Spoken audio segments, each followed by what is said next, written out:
In the frozen expanse of the Barents Sea, the USS Gerald R moved like a floating fortress, 148,000 tons of steel, bristling with over 70 aircraft, 4 guided missile destroyers, and 2 nuclear attack submarines. No other ship on Earth could launch jets faster, see farther, or strike harder. Every inch of ocean within 300 miles was under constant surveillance. Every threat tagged and tracked in real time. And yet, on this morning, Russian warships and submarines began closing in from 3 sides. A Kilo-class submarine crept beneath the waves, a destroyer surged toward the escort screen, and fighters roared in from the southeast. It wasn't an accident, it wasn't a drill. This was a deliberate move to box in the most powerful warship in human history. Across the American strike group, no one doubted their ability to respond. What puzzled every combat information center was, why would Moscow risk surrounding a carrier they could never hope to defeat in open water? And that's exactly what we're about to uncover here on Military Power. The Barents Sea has long been one of the coldest frontiers in geopolitics, a place where NATO's northern flank stares directly into Russia's Arctic bastion.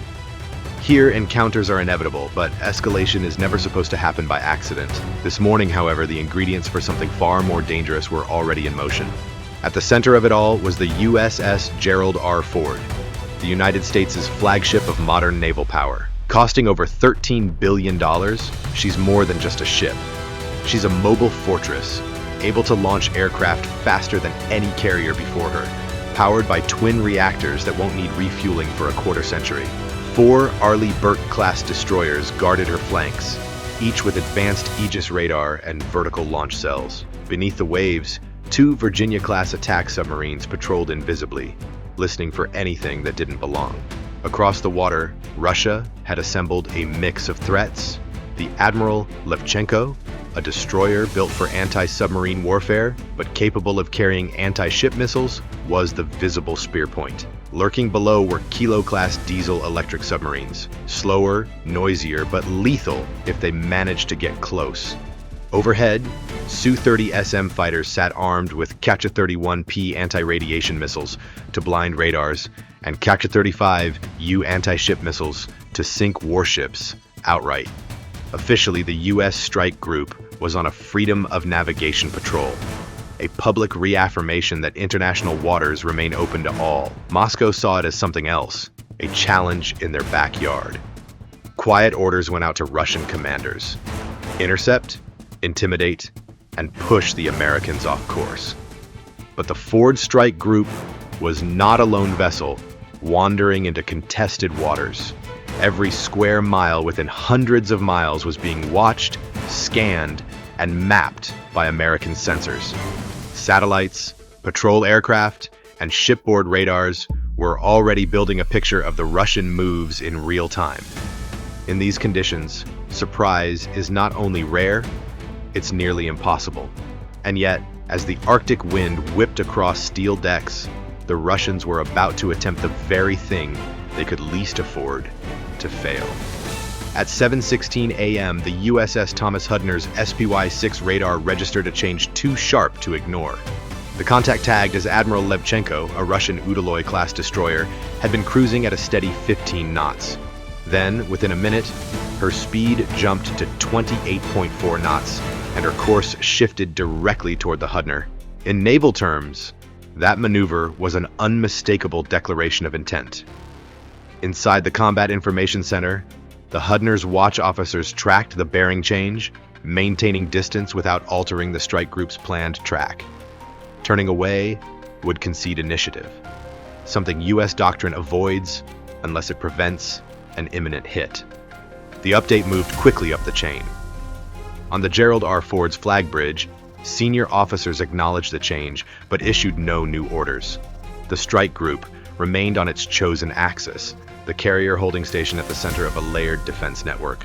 The Levchenko's crew may have believed they were engaging only the Hudner. In reality, they had already crossed into the carrier's engagement envelope, where every movement was being plotted by a combination of shipboard sensors, airborne radar, and submerged sonar, all linked in real time. Minutes later, the air threat emerged.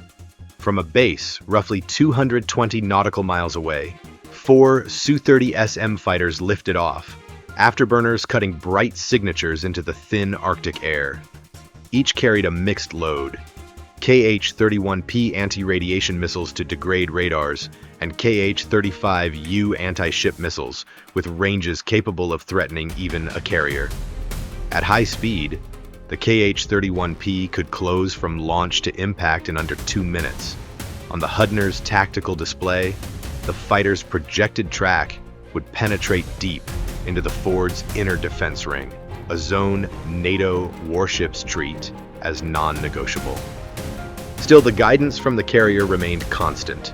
Maintain posture, do not engage unless engaged first. This was not passivity, it was a controlled decision to let the Russians make the next visible move. What Moscow's crews could not detect was the parallel contest already underway below the surface, one that would bring the Russian undersea presence into sharp American focus. While the Levchenko accelerated on the surface and the Su-30SMs advanced from the southeast, another contact appeared in the USS Thomas Hudner's sonar shack. At first, it was a faint pulse, buried in the background noise of the Arctic deep. Easy to miss without a trained ear, but once filtered and tracked, the pattern was clear, steady, mechanical, and consistent with a Russian Kilo-class diesel-electric submarine, Project 877. The Kilo is designed for quiet running at low speed, often using the thermocline to mask its position from active sonar. This one was slow, about 3 knots, but its noise level was 12 decibels above background, enough for the Hudner's sonar team to lock classification. Whether the submarine's crew underestimated U.S. detection capabilities or accepted the risk to shadow the group, they were already well inside the American tracking envelope. What the Kilo's commander didn't know was that he wasn't the hunter here. Hundreds of feet deeper, a Virginia-class attack submarine had been trailing him for hours, possibly days. The American sub matched depth changes, recorded his acoustic signature, and maintained firing position without revealing itself. If hostilities began, the Hudner could launch a RUM-139 CASROC in seconds, delivering a Mark 54 torpedo to the target before the Kilo could react. In this underwater equation, the Russian sub had proximity, but the US had control. In the Gerald R. Ford's Combat Direction Center, the updated threat picture now showed 3 axes: the Levchenko pressing from the surface, the Su-30SMs from the air, and the Kilo lurking below. On paper, it was an encirclement. In practice, the strike group maintained dominance. Every threat was inside a monitored and pre-planned kill zone. Even so, simultaneous pressure from 3 domains forces crews to divide focus, and divided attention is where mistakes can happen. The Ford's officers kept a steady operational rhythm, avoiding reactive movements. The Russians, for their part, seemed intent on finding the moment where US restraint would crack. That test would come next from above the waterline, one step closer to a direct confrontation. By 7:21, the Russian Su-30SMs were closing in fast. Flying barely 200 feet above the wavetops, they used the curvature of the sea to hide inside radar clutter. A classic low-level penetration technique meant to shorten reaction time. Each fighter carried a mixed payload: KH-31P anti-radiation missiles designed to home in on shipboard radar emissions, and KH-35U sea-skimming anti-ship missiles built to fly just above the surface before striking a hull. Together, they formed a 2-stage kill chain: blind the target, then deliver the fatal blow. Inside the USS Thomas Hudner's Combat Information Center, the track was steady, deliberate, and unmistakably hostile. The plotted intercept course would take the Russian flight deep into the carrier's 25 nautical mile defensive ring, an area NATO doctrine treats as inviolate.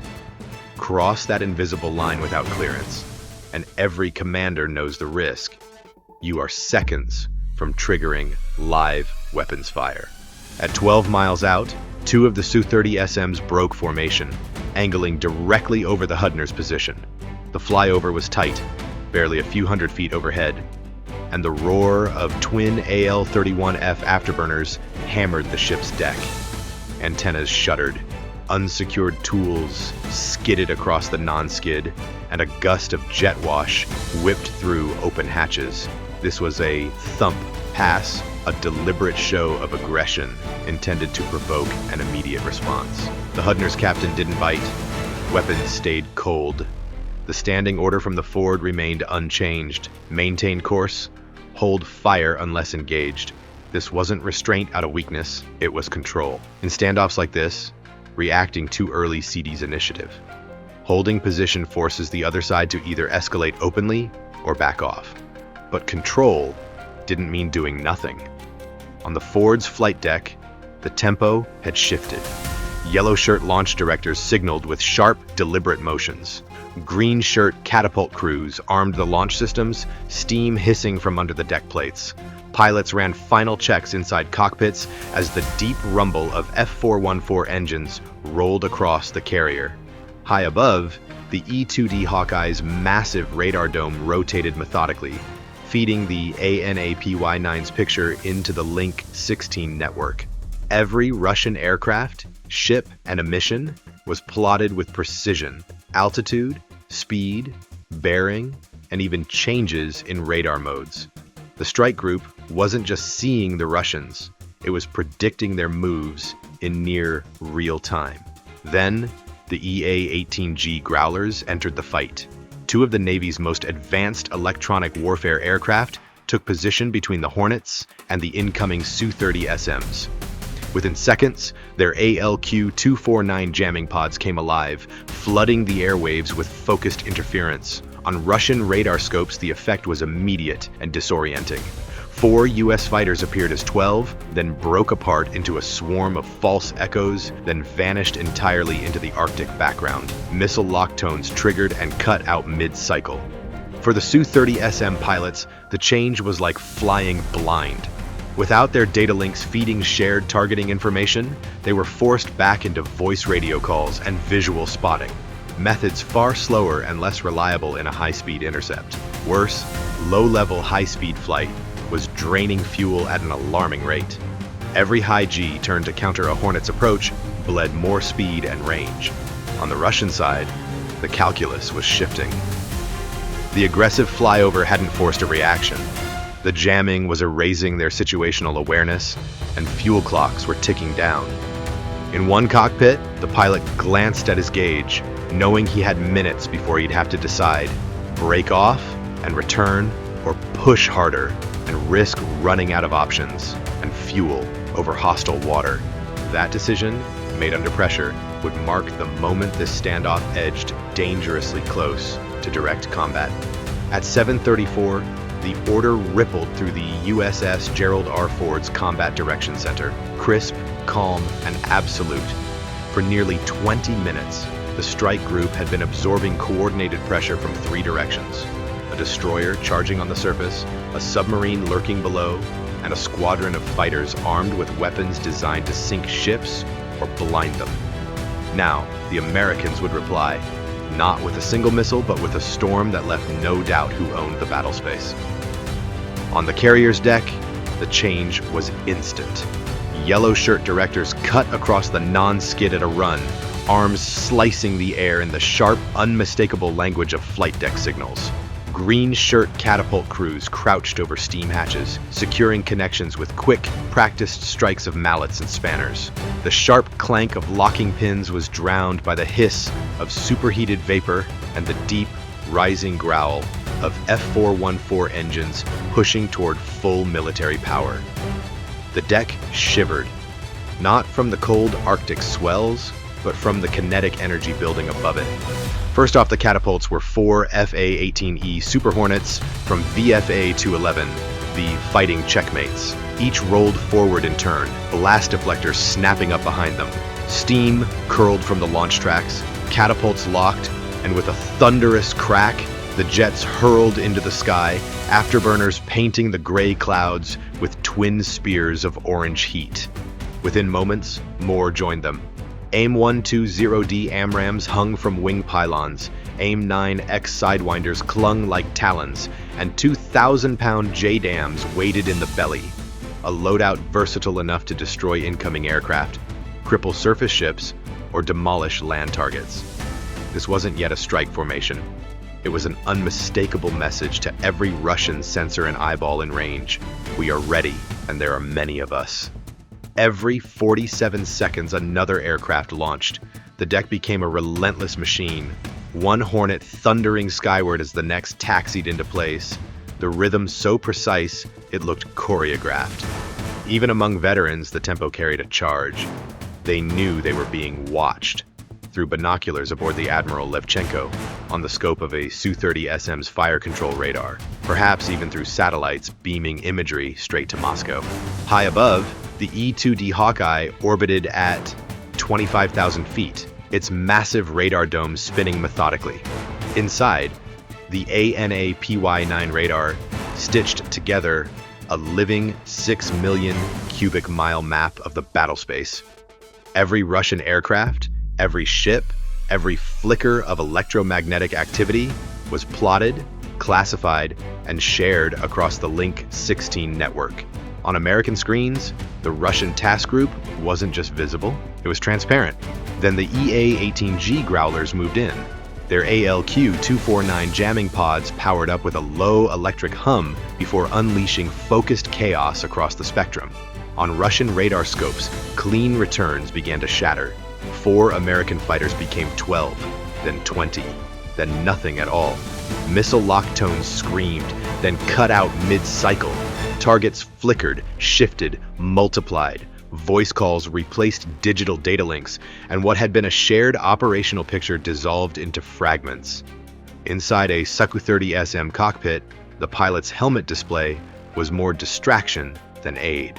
The mechanically scanned X-band radar, still built on Cold War-era concepts, couldn't track the nimble Hornets for long. Each time a lock seemed solid, the contacts split into false echoes or simply vanished. The Growlers had turned the sky into a carnival mirror, and the Russians were flying blind in enemy airspace. The Hornets pushed the advantage. They climbed aggressively, rolled inverted above the Russian formation, then pulled high G brake turns that left vapor halos suspended in the cold air. They slid onto tail positions without ever firing a shot, forcing Russian pilots to react, bleed speed, and burn precious fuel. It was a controlled humiliation, a demonstration of both skill and discipline. But the most decisive move came from deep beneath the surface. The USS New Hampshire, a Virginia-class attack submarine, had been shadowing the Russian task group for 9 days. She had been there when they slipped from port, when they skirted the Norwegian coast, and when they entered the Barents Sea. The Russians had never detected her. Not a ping, not a trace. Now, in a calculated reveal, she rose. At 6.2 nautical miles from the Admiral Levchenko, the New Hampshire broke the surface in a column of black steel and white spray. Water streamed from her sail, catching the pale Arctic light. This was no accidental surfacing.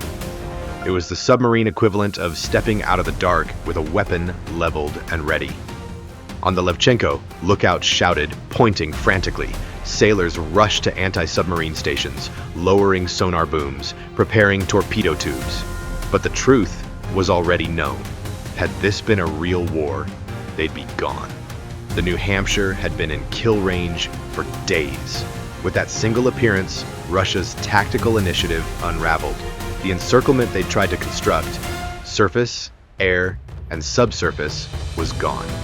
Their submarine was already compromised, their fighters were losing the radar war, and their destroyer's high-speed dash had achieved nothing. And still, the Americans hadn't fired a single weapon. They didn't need to. Every maneuver, every launch, every carefully timed reveal had been a deliberate lesson. The strike group could end the confrontation whenever it chose, and it was choosing not to. In the Ford's Combat Direction Center, the operational picture was unambiguous. Russian fuel states were dropping fast, coordination was breaking apart, and the multi-domain checkmate was already in place. Above the waves, one Russian pilot, tanks nearly dry, was about to make the kind of desperate move that marks the turning point from standoff to retreat. At 7:49, the Admiral Levchenko crossed the final line without firing a shot. Her frigate MA fire control radar stopped scanning and locked directly onto the Gerald R Ford. In naval language, this was a loaded gun pointed at the carrier's heart. Inside the Ford's Combat Direction Center, alarms lit red, and every ship in the strike group silently updated firing solutions. SM-6s, SM-2s, ESSMs, all ready. One press of a button, and the Russian destroyer would vanish beneath the Arctic waves. But the Americans didn't fire. They didn't need to. For 31 seconds, the Levchenko held her lock, then broke off. Minutes later, the Russian fighters began their retreat, low on fuel and options. By the afternoon, Moscow issued a bland communiqué. Joint Arctic readiness exercise complete. Everyone knew it was cover for a failed intimidation run. The Ford strike group had not fired a single missile, yet crushed the Russian challenge through precision, discipline, and undeniable superiority. Sometimes real dominance isn't measured in explosions. It's in making your opponent choose to leave, and that's the kind of power that speaks without pulling the trigger. Share your take in the comments, and make sure to subscribe to Military Power, your front row seat to the stories the world isn't supposed to hear.